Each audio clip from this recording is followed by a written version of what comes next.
IPL match number 3 CSK மும்பையோட விளையாண்டுருந்தாங்க. Mumbai first இன்னிங்ஸோட முடிவில் 155க்கு 9 விக்கெட் இழந்திருந்தாங்க.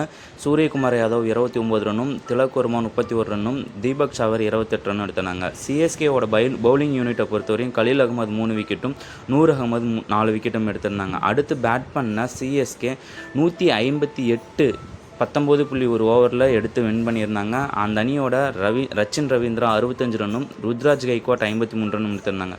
மும்பையோட பவுலிங் யூனிட்டை பொறுத்தவரையும் புதுமுக வீரரான விக்னேஷ் புத்தூர் அவர் 4 ஓவர் வீசி 32 ரன்னுக்கு 3 விக்கெட் எடுத்திருந்தார். இது ஒரு நல்ல சைனாக தான் அவரோட சைடில் பார்க்கப்படுகிறது.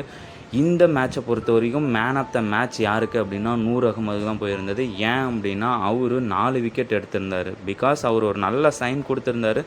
ஓப்பனிங் பேரில் 2 விக்கெட்டை எடுத்து கொடுத்துருந்தாலும் 4 ஓவர் வீசி 18 பந்தில் 18 ரன் விட்டு கொடுத்து 4 விக்கெட் எடுத்திருக்காரு. ஒரு மிகப்பெரிய ஒரு பவுலிங் யூனிட்டை வச்சுருக்காங்க அப்படிங்கிறத சந்தோஷமாக